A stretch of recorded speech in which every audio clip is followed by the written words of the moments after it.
So this true story, Not Without Hope, is about four friends that face all these disasters when their boat capsized in the Gulf of Mexico. Man, they was battling like massive waves, sharks, dehydration, hypothermia, as they clinging on as hope. You know what I'm saying? As Captain Timothy, you know what I'm saying? He and close to his Coast Guard crew, they launch a real daring rescue through a raging storm to save them. So it was in February 2009. Four friends they went on a deep 6 feet on fishing trip, 70 miles off the Coast Guard in Clearwater, Florida. Nick Schuyler, you know what I'm saying? He was the sole survivor one. See how they use that word sole survivor. It was four of them. Two Caucasians and two melanated brothers. And he is the author of the book. Will Bleakley and Schuyler were best friends and they was former university players of South Florida. You know what I'm saying? Marcus Cooper and Corey Smith, the two brothers, they were strong, you know what I'm saying, and big, you know what I'm saying. They both was NFL players, you know what I'm saying. They're 21-foot boat.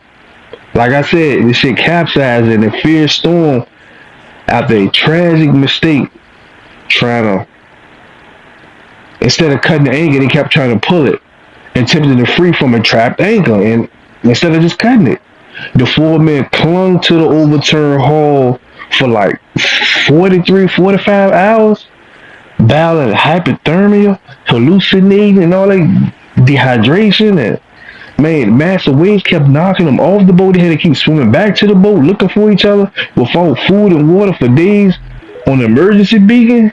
So the U.S. Coast Guard, they mounted a massive search and mission, miraculously finding the upturned boat, only find Nick Schuyler was only found alive.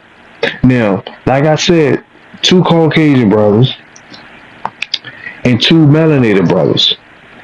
The two melanated brothers was the biggest and the strongest, like muscle wise. But out of that whole four, only one survived, Nick. Now, Nick said some truth in this move that should wake a lot of sheep people up, but a lot of sheep people not gonna wake up because their alarms ain't go off yet. Their awareness haven't rose, their conscience hasn't rose yet. You know what I'm saying? While they was on the boat, when it was just Nick and his best friend, after they lost their two friends, the two NFL players, you know what I'm saying? His best friend asked him, he asked Nick, he was like, do you believe in God? Which is dog spelled backwards if you really believe a God is a dog, you know what I'm saying? And the English language is created back the Caucasians, the Europeans, the colonizers, you know what I'm saying? That's a whole nother video. But do you really think that goes by that name? But a lot of y'all think that is a man, a person. It's plenty of deities out here that were actually gods that walked this earth, and that's what you want to call them, gods, but they was deities. They were just beings that was more advanced, more intelligent with the science, and it's another video. Let's stay on it. Let's stay on the movie.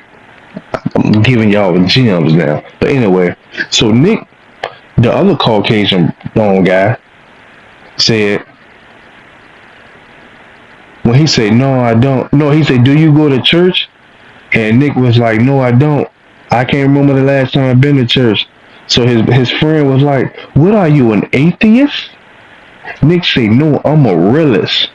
See, Nick might not been on a spiritual journey, but he was on a realist journey.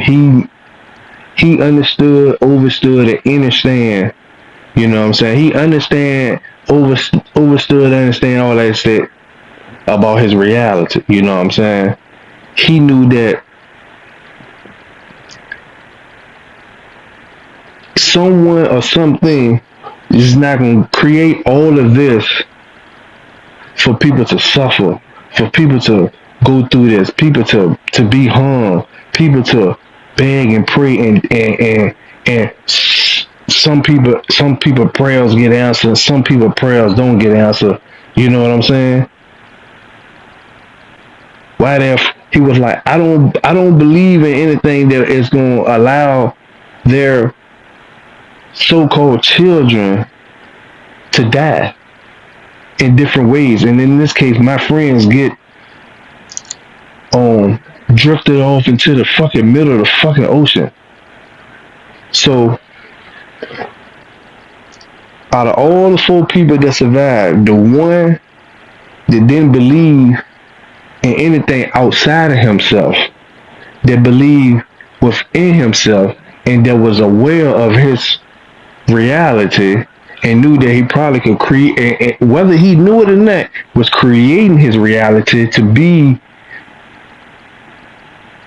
back home with his family. That's what he was doing in his mind. He was creating his reality of being back home with his family. While all the other ones, rest in peace to them 2 brothers and to the other guy, Nick best friend, you know what I'm saying? They ascended, hopefully to a higher dimension, or whatever the case may be, or whatever the fuck y'all believe in. You know what I'm saying? They was big and strong, the 2 brothers, but their mind wasn't big and strong. Not taking shots or anything like that, but just because they was physically built and tough and strong, they wasn't mentally strong.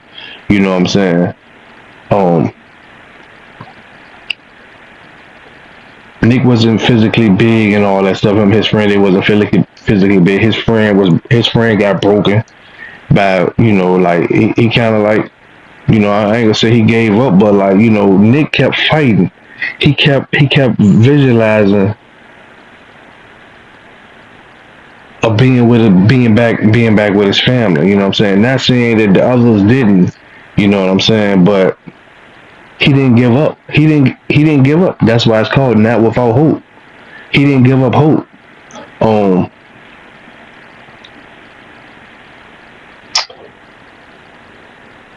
His mom and his girl, or his wife,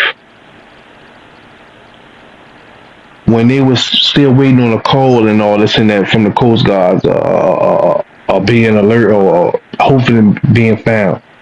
When they went out and stood on the balcony, I don't know his rest of his family beliefs, his mom and his wife and his girl, whatever that was. I don't know what their beliefs were, but they didn't mention anything about what they believed in. But what I do know is when they stepped out on that balcony at night and they looked in the stars, sinking, consequently, or whatever the fuck the word I'm trying to look for, at the same time while he was out there in the middle of the ocean looking up at the stars, thinking about being back at home. His mom was like, let's talk to him. I mean, as in Nick. They didn't say, let's talk to some imaginary man in the sky. They said, let's talk to him. That was big. That was big. You know what I'm saying? That was big.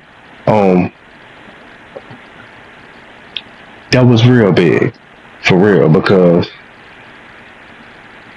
nobody's coming to save you. No blonde hair, blue eye, pale face man is coming to save you. How long has your ancestors and your relatives and the people before them, the people before them, people before them been waiting for somebody to come and save you? Nobody's coming to save you. You gotta save yourself. You gotta tap in. Nick tapped in. The others didn't tap in.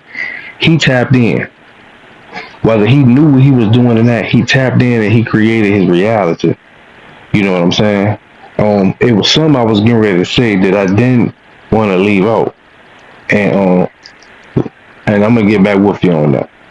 I had lost my train of thought. What else I was gonna say on that, but I remember I was just saying like, damn man, like that's a fucked up way to go out.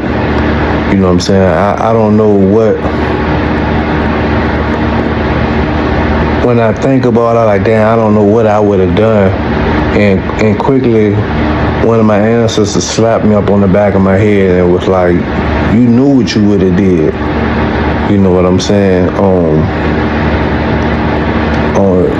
from what the Coast Guard was saying, that hypothermia joint, that joint will break you. You'll start hallucinating. You'll start tripping. And, you know, they had him and Nick and his best friend. They did have those moments, but it didn't break. It didn't break Nick though. It didn't break him. The other guys it broke them. Like, you know what I'm saying? They were seeing shit. Nick and them was seeing shit too, but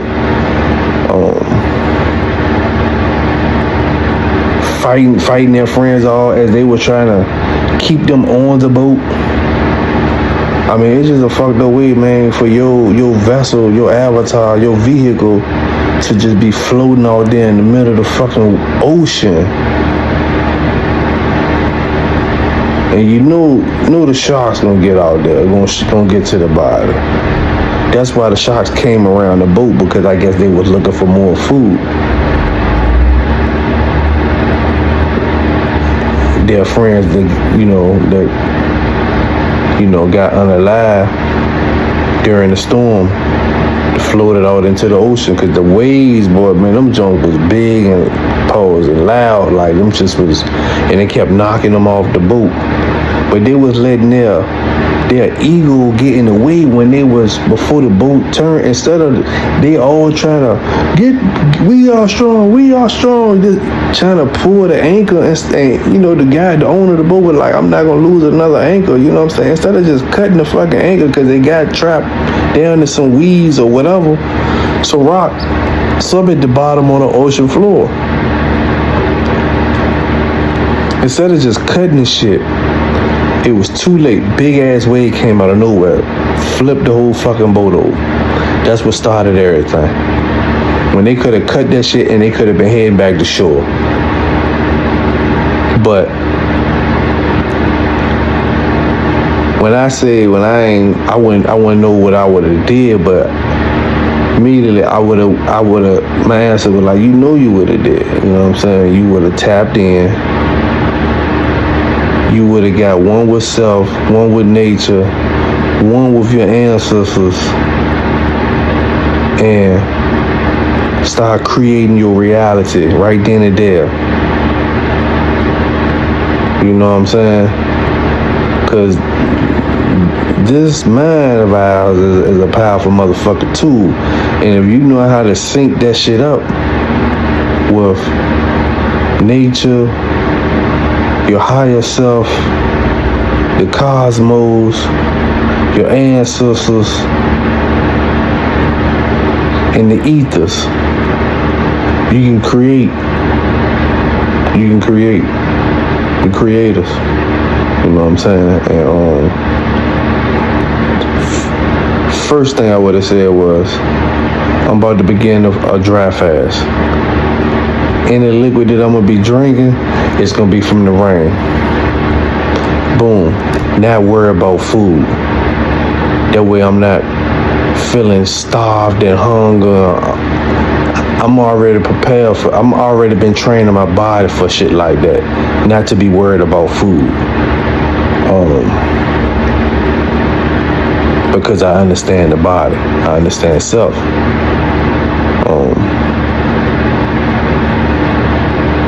And just doing everything I can to stay on that boat. The cold, man, that's gonna be a tough one. Hate when my fingers get cold, you know what I'm saying? And that water, them temperature at nights or whatever the case may be, I just went ahead to look for the next 12 hours during the night, because it ain't no such thing as 24 hours. It's 12 hours in the day and it's 12 hours at night. It's not 24 hours in the day, it's 12 hours in the day and 12 hours at night.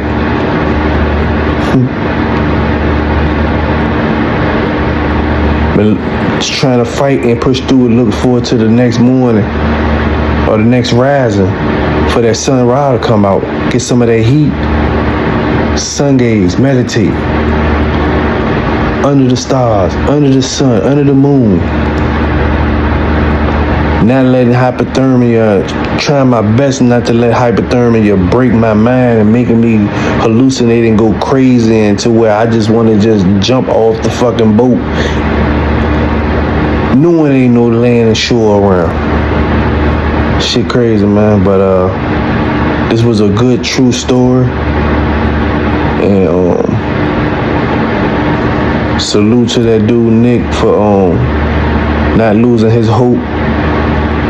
And condolences to the family for those that did lost their loved ones during that tragic event, you know what I'm saying? The two NFL players, the two brothers, and Nick best friend, the former South Florida football player,